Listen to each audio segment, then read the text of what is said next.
ሰላም ደስታ ለእናንተ ይሁን። የእግዚአብሔር ሰላምና የእግዚአብሔር ጸጋ ይብዛላችሁ። እንዴት ናችሁ? በየትኛውም ቦታ ሆናችሁ ይህን ቪዲዮ የምትመለከቱት የጌታ ሰላምና የጌታ ጸጋ ይብዛላችሁ። ተባረኩ። ይህን ቪዲዮ ላይክ አድርጋችሁ ጀምሩ። ጌታ ኢየሱስ ይባርካችሁ። ዛሬ የምናወራው ስለ መጠጊያ ነው። መጠጊያ በመዝሙረ ዳዊት ምዕራፍ 121 ከቁጥር 1 ጀምሮ እንዲህ ይላል። ረዳትን ይፈልጋል። ረዳት ወይም መጠጊያ ማለት አንድ ነው። ረዳትህ ከወዴት ይመጣል ነው የሚለው። ረዳት ከወዴት ይመጣል?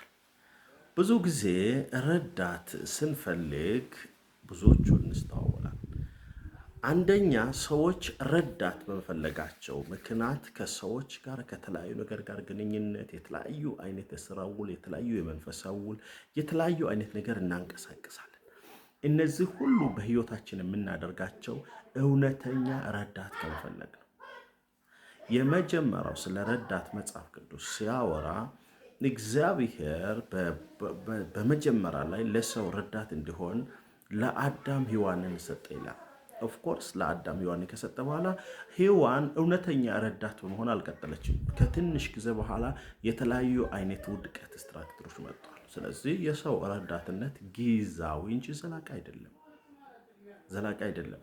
ከዛ ቀጣይ ያለው ረዳት እግዚአብሔር እንግዲህ ሔዋን ጋር ውድቀት ከመጣ በኋላ ልጆች አይደለ፣ አሁን የወዳጅ ወይም የቤተሰብነት ረዳት ነው የሚያስፈልገው አይደለ። ከቤተሰብ ረዳትነት ውስጥ አቤልና ቃየልን ታዩታላችሁ። እነዚህ የአንድ አባትና እናት ልጆች ናቸው። ምንም ያስቀና ነገር የለም። ገና ፍጥረት መጀመሪያ ነው። ሰው ካጠገባቸው የለም።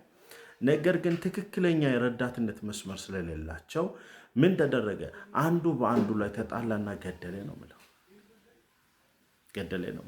ለምን?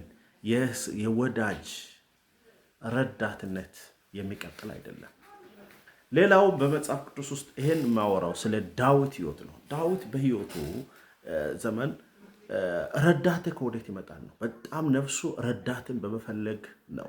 ዳዊት በህይወቱ ዘመን ጥሩ ነገሮች የገጠመም መጥፎ ነገሮች የገጠመም ሁሉንም ለእግዚአብሔር ክብር ያለፈ ሰው ነው። ስለዚህ የዳዊት ረዳት ከወዴት ይመጣል ስለው ረዳትን በብዙ ፈልጎ ካጣ ነው እንጂ ዝም ብሎ ከመሬት ተነስቶ አላለም። የመጀመሪያው ረዳት ሰዎች የሚመጣው እናንተን በተለያያችሁ በእናንተ ባላችሁ ኳሊፊኬሽን የሚቀበሉ ሰዎች ረዳት ይሆነኛል ብላችሁ ታስባላችሁ። አሁን ሳኦል የዳዊት እውነተኛ ረዳት እንዲሆን ዳዊት ባለው የጦር ኳሊፊኬሽን ወይም የእግዚአብሔር መንፈስ በሱ ላይ ከመኖሩ የተነሳ በዚህ በጦር በመጣው ብቃት ዳዊትን ተቀብሎት ነበረ። ነገር ግን ቃልም ገብቶለት ነበረ። አነግሥሃለሁ፣ የልጄን ታገባለህ ብሎ ነበረ። ነገር ግን ይህ በብቃት የሚመጣ ረዳትነት ሰዎች ከነሱ በላይ መሆናቸው ሲያውቁ ኢሚዲየትሊ ከናንተ ያቋርጣል። አሁን አያችሁ አይደለ? ሳኦል መጀመሪያ ዳዊትን ለመዳር ያሰበው መሮብ የምትባል ልጅ ናት። የመጀመሪያ ለሳኦል ለዳዊት ቃል ገባው ጎልያድን ዝመታ። አያችሁ ዳዊት ጋራ በሚሰራው ስራ መሮብን ነበር አይደለ? ልክ ሳየው ልቡ የሻከረ ሲሄድ መሮብን ለሌላ ሰው ዳለ። ከዛ ቀጣይ ሚልኮል ደግሞ ዳዊትን ወደደች ይላል። ሚልኮልን ደግሞ ሁለተኛ ላይ ያው ምንም ባለማድረግ ለመግደል ራሱ ለማስገደል 100 ሸለፈት ፈልጋለሁ ብሎ ወዷል። አያችሁ አይደለ? ከትልልቆች ጋራ ረዳትነት ብታደርጉ ዘላቅነት የለውም። አያችሁ ዳዊት እንዲሞት በፍልስጤም እጅ እንዲሞት ሳኦል ስለፈለገ እኔ ማጫ የምፈልገው 100 ሸለፈት ነው ስለው ዳዊት ወደ ፍልስጤም ሄዶ በቃ ህይወቱን ሰጥቶ 100 ሸለፈት አመጣለት። የፈለገው ግን እዛ እንዲሞት ነው። ይልቁን ከመዳሩ ይልቅ ፍርሃት ጨመረ። ስለዚህ መጽሐፍ ምን ይላል? ወጥመድ ትሆነው ዘንድ ሚልኮልን ዳረላት ነው። አያችሁ ከትልቆች ጋር ረዳት በኳሊፊኬሽናችሁ ወይ እናንተ በሚሰሩ ሰዎች የሚመጡ ሰዎች ምን ያህል ጊዜ ከእናንተ ጋር ለመቆየው ከዘቃ ማለት ትችላላችሁ። ስለዚህ ዳዊት እዛ ጋር ልካ ረዳት መሆን አይችልም። ለምን? በእናንተ በተለይ ባላችሁ ብቃት የሚመጡ ረዳቶች እንደዚህ አይነት ሰዎች ናቸው። እናንተ ማታውቁ ትልቅ የሆነላችሁ ለጊዜው ረዳችሁ ከፍ ያደረጋችሁ ከነሱ ጋር ቁጭ ያላችሁ ጊዜው ናችሁ። ሁለተኛው ደግሞ ሰዎች ረዳትን ከዘመዶች ከወገኖች ይፈልጋሉ። አያችሁ እሱንም ሩቅ ሳነ ዳዊት ህይወት ውስጥ እንየው። ዳዊት አባቱና እናቱ ረስቶኛል ይላል፣ እንኳን ሊረዱኝ ረስቶኛል ይላል። ወንድምየው በሰው ፊት ትዕቢተኛ ነው ብሎታል።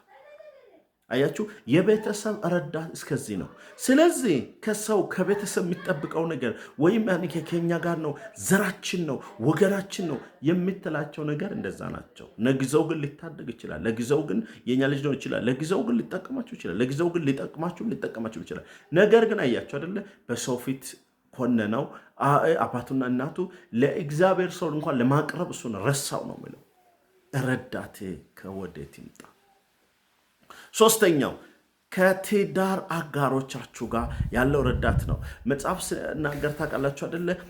ሚልኮል እና ዳዊት ከተጋባ በኋላ ከፍተኛ የዳዊት በስራ ቦታ ላይ በአባትየው በሚፈጠረው ጫና አባትየው ለመግደል አሳልፎ እንዲሰጥ ይፈልግ ነበረ። ስለዚህ ልጇን በፈለገ ነገር አባትየው ለመጠቀም ፈልግ ነበረ። ነገር ግን ሚልኮል የዳዊትን ነፍስ ብታስመልጠውም ሚልኮል ዳዊትን ካላገባው ከዚህ በኋላ አላገባም፣ ቁሜ ቀራለሁ፣ እሞታለሁ፣ በቃ ለሌላ ሰው አልዳርም አላለችም። ሚልኮል ወደ ሌላ ሰው ሄዳ አገባችው። ወደ ሌላ ሰው ሄዳ አገባችው። ካገባች በኋላ ልክ ለረጅም ጊዜ ቆየችው። ዳዊትም ወደ ምድረ በዳ ገባ። አላሰበችው። ዳዊት ከብዙ ውጊያ በኋላ ከብዙ ሰልፍ በኋላ ተመልሶ ሲመጣ ሚልኮልን አምጡልኝ ብሎ ያው ወደ አሁን ሳኦልም ስሞት ዮናታንም ስሞት የነሱ ጦር አዛዡ ወደ ዳዊት ህዝቡ ለመመለስ ፈልገው ሚልኮልን ካመጣ ነው የምናወራ አለ። ያን ሳለ ረጅታ ነበረ። አያቸው አይደለ? ነገር ግን ከእሱ ጋር ቁርጥ የሙጥን ይሞታለሁ የሚል ነገር የለም። ስለዚህ ሶስተኛው መንገድ እውነተኛ ረዳትነት አልተገኘም። እውነተኛ ረዳትና የመጨረሻው ይሄ ቃል ነው። ዳዊት እንዲህ አለ፣ ረዳቴ ሰማይና ምድርን ከፈጠረው ከእግዚአብሔር ዘንድ አይደለም? ረዳቴ ሰማይና ምድርን ከፈጠረው ከእግዚአብሔር ዘንድ አይደለም? ኦኬ፣ እግዚአብሔርን ረዳቱ የሚያደርግ ሰው ምንድን ነው? አያችሁ፣ እግዚአብሔር እናንተን ማስጣል ብቻ ሳይሆን ካስጣለም ያቅፋችኋል፣ ካቀፋችሁም አይለቃችሁም። በሁሉም ነገር ይችላል። አያችሁ፣ ሰዎች እናንተ ባላችሁ ኳሊፊኬሽን ይጠላችኋል፣ ባላችሁ ነገር ይወዳችኋል፣ ባላችሁ ቁመት ይወዳችኋል፣ ባላችሁ መልክ ይወዳችኋል፣ ባላችሁ ዝና ይወዳችኋል፣ ባላችሁ አገልግሎት ቢቆጥ በየትኛውም ነገር ሊወድ ሊርቅ ይችላል።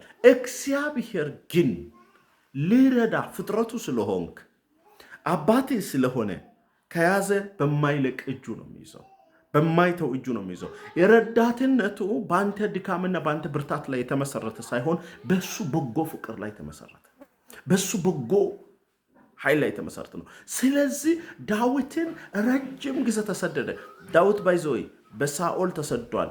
አደገኛ ስደት በ3000 ወታደር እየተፈለገ እስከ ጠላት ግዛት ገብቶ እስኪደበቅ ዋሻ ውስጥ አላኖርም፣ ገጠር አላኖርም፣ ከተማ የተኛው ቦታ አጥፍቷል። ኦኬ፣ ቀጣይሳ ዳዊት በልጁ ተሰዷል። ያም እስከ ሞት እስኪያለቅስ ተራራ እስኪወጣ አያችሁ። በተኛው ቦታ ዳዊት ግን በካህናቶች ርቀት እንድጠብቀው የሰው ምስት በጣም ችግር ስመጣ በቃ ከሱ ጋር ያለው ነገር ማቋረጥ አስማማዎች ነበሩ። ሁሉም ለምን መሰለ? ካህንም ነቢያትም ሁሉም ነገር በቃ በችግሮች መካከል ላይ ከሱ ልባቸውን አርቋል። ከሱ ግን ልቡን ያላራቀው እግዚአብሔር ብቻ ነበር። ስለዚህ ረዳታችሁ ከእግዚአብሔር ዘንድ ብቻ ነው። እግዚአብሔር ረዳቱ የሆነ ለሰው መጣል አትችሉም። ልትሞክሩ ትችላላችሁ፣ ልትወቅ ትችላላችሁ። ምክንያቱም ረዳቱ በምንም ቅድመ ሁኔታ አይደለም የተጠጋው።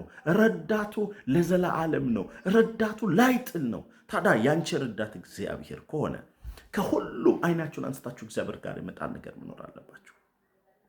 ሃሌሉያ ሃሌሉያ።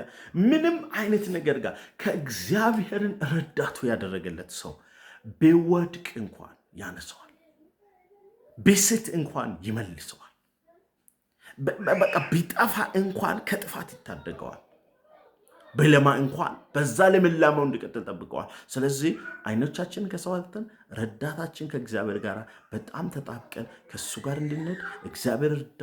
ይህም ቪዲዮ ለብዙዎች ሼር አድርጉ። ተባረኩ። ረዳታችሁ እግዚአብሔር ነው።